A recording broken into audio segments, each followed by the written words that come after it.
जैसा कि पिछले क्लास में मैंने आपको कॉन्ट्रैक्ट के बारे में बताया था, उसी वीडियो में आपके बारे में एक क्वेश्चन राइज किया था, क्या सभी करार संविदा है? आप लोग इस पे कुछ तो अध्ययन किए होंगे। तो सभी करार संविदा नहीं हो सकते। जिस तरह कॉन्ट्रैक्ट में मैंने बताया था,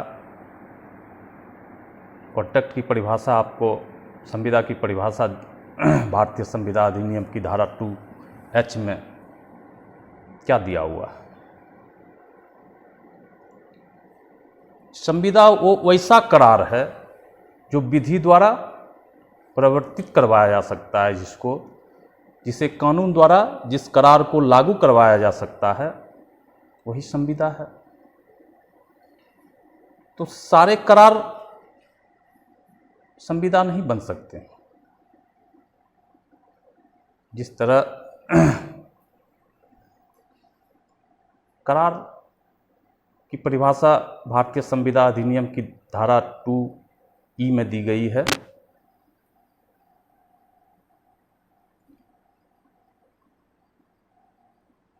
प्रत्येक वचन या वचनों का समूह जिसमें एक दूसरे का प्रतिफल निकले करार कहलाता है।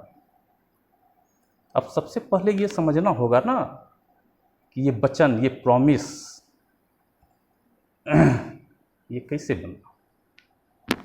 तो सबसे भारतीय संविदा अधिनियम की धारा 2A में प्रपोजल, प्रस्ताव के बारे में दिया हुआ है। क्या है प्रस्ताव? जब एक पक्ष या एक व्यक्ति किसी दूसरे व्यक्ति को या दूसरे पक्षकार को कुछ करने या ना करने की इच्छा से ये आशा रखता है कि वो दूसरा पक्ष या दूसरा व्यक्ति उस कार्य को करने या न करने की अनुमति देगा या स्वीकार, एक्सेप्टेंस करेगा। तो क्या हुआ? पहला व्यक्ति ने प्रस्ताव दिया, दूसरा पक्षकार या दूसरा व्यक्ति उसे स्वीकार करेगा। तो स्वीकार किस हाल में करेगा? स्वीकृति जब होगी तो कुछ लाभ होगा, एक दूसरे का प्रतिफल। एक पहला व्यक्ति जो प्रस्ताव दे रहा है वो किसी लाभ के लिए दूसरे व्यक्ति से, तो लाभ इसमें कुछ करने या ना करने की। देखिए, सवाल है कि वो लाभ वर्तमान काल में भी हो सकता है, भविष्य काल, भूतकाल में नहीं होगा। भूतकालीन लाभ का प्रतिफल वैध फिर नहीं होगा। तो वर्तमान परिस्थिति में, वर्तमान काल में या भविष्य काल में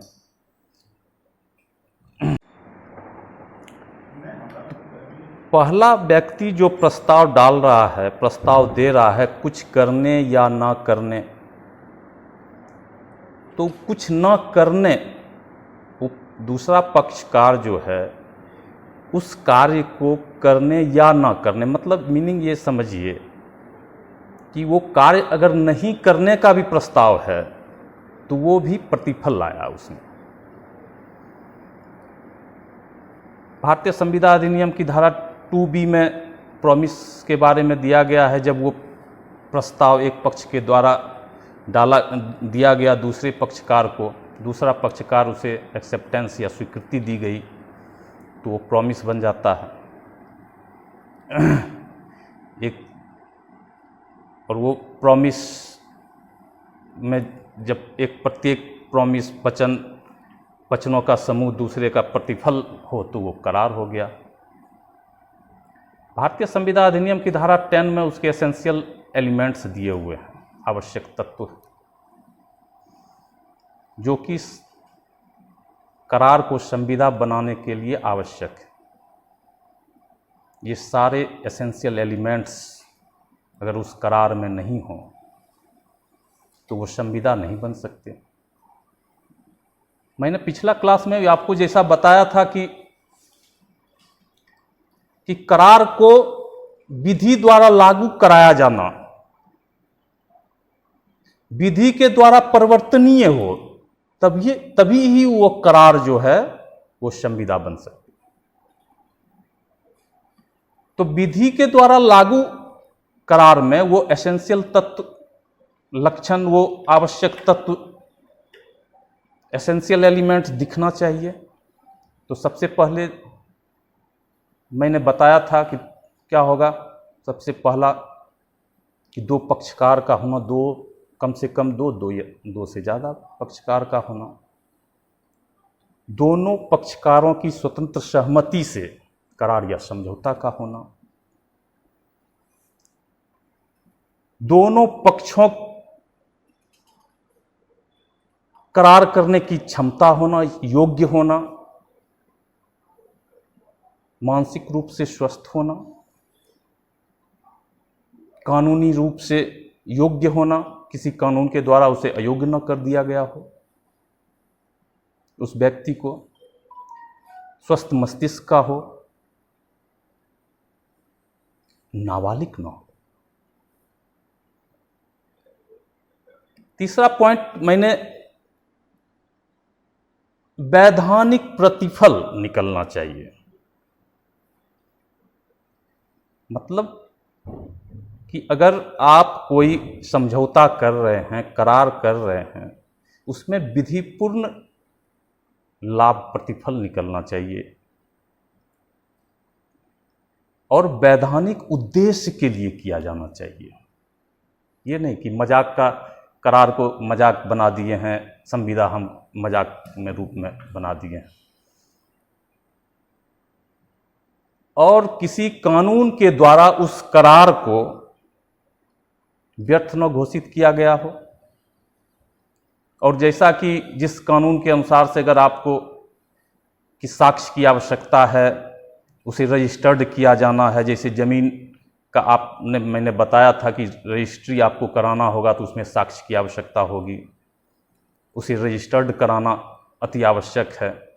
तो कानून का जिस तरह का हो, उसमें ये साक्ष्य का होना और रजिस्टर्ड होना इम्पोर्टेंट है। तो ये सारे एसेंशियल एलिमेंट्स मिलकर ही जिस करार में रहेंगे, जिस उसमें लक्षण दिखेंगे, वे आवश्यक तत्व जिस करार में होंगे, वही करार संविदा बनेंगे।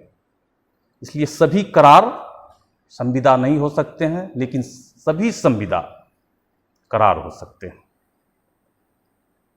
धन्यवाद।